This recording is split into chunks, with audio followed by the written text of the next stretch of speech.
这是钻石公主号，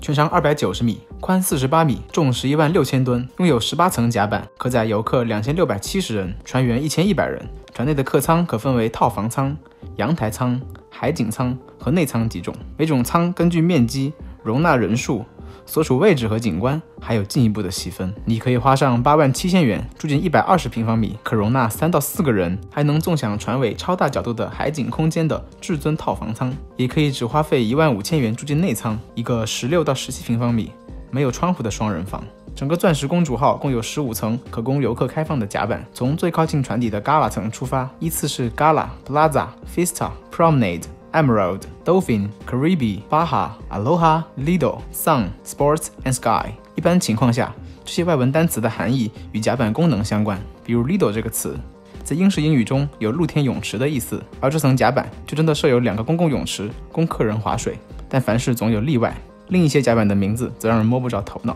比如 Dolphin 这层的空间布置基本就以仓房为主，以仓房为辅，唯一的特殊设施是一个自助洗衣间，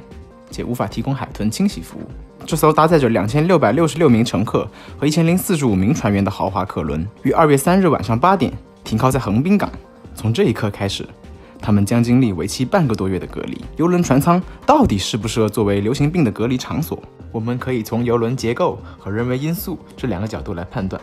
首先是结构，作为一种需要在水上长时间运行的交通工具，在通风和空调系统的设计上一定会充分考虑能耗的问题，因为这关乎邮轮的运营成本。为了保持舱内合适的温度，邮轮的空调系统通常会采用新风和回风相结合的模式，即离开房间的空气一部分会排出外界，另一部分则会回到空调系统中继续参与循环。根据我国国标船舶起居处所空气调节与通风设计参数和计算方法，无限航区船舶客舱的最小换气次数为3次每小时。显然，这个情况远没有达到我国传染病医院建筑设计规范中对于呼吸道传染病区的6次每小时的最小换气要求。另外，房间内的气压较大，污染物就能从感染者的房间中扩散到公共区域。其次，客舱大多是双人间，还有能容纳3到4人的豪华套间。也就是说，2670名乘客是无法被单独隔离的，而船员的情况就更加严峻了。1100名船员大多居住在轮船底层没有窗户的双人间，并且4个人共用一个厕所。根据 NIID， 也就是日本国立感染症研究所2月19日公布的疫情报告看，从2月13日开始到18日确诊的乘客和船员中，有 81% 的病例都发生在船员或者那些此前有确诊的乘客的客舱之中。而在同一家公司的另一艘邮轮至尊公主号里，21名确诊人员中有19名都是船员。也就是说，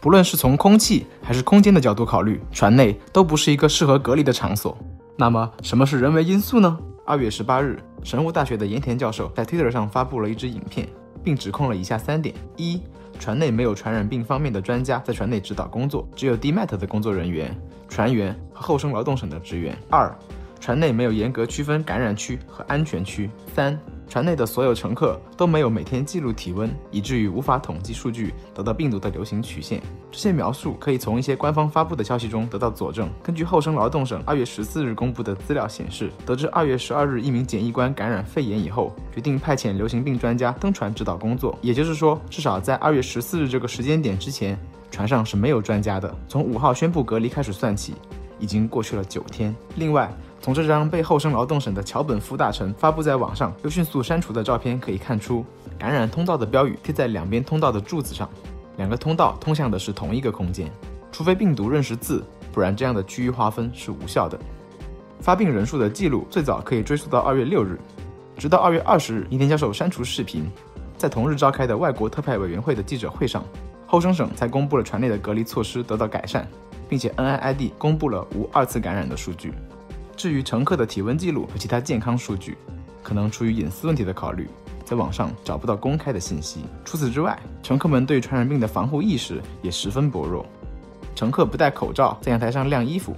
并且还隔着栏杆跟旁边房间的乘客聊天。船员最多一天可以进入乘客房间10次，亲手送吃的或生活必需品，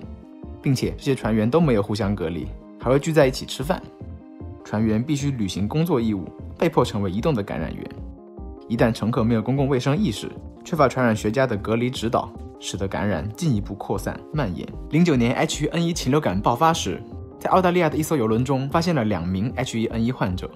卫生部门迅速反应，只用了1天的时间就完成了检测，最终仍然检测出91人感染了 H1N1。3月6日，埃及宣布在尼罗河的一艘邮轮里检测出了12个新冠肺炎患者。至尊公主号让旧金山人心惶惶，悲剧在大型邮轮上重复上演，邮轮变成了名副其实的病毒培养皿。3月1日，当钻石公主号上全部3711名乘客下船时，705人被确诊为新冠肺炎，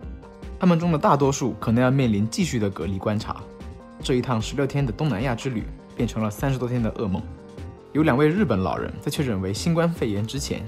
曾倚靠在邮轮的阳台边，远远眺望过白雪皑皑的富士山。他们谁也没想过，这一眼可能会是永别。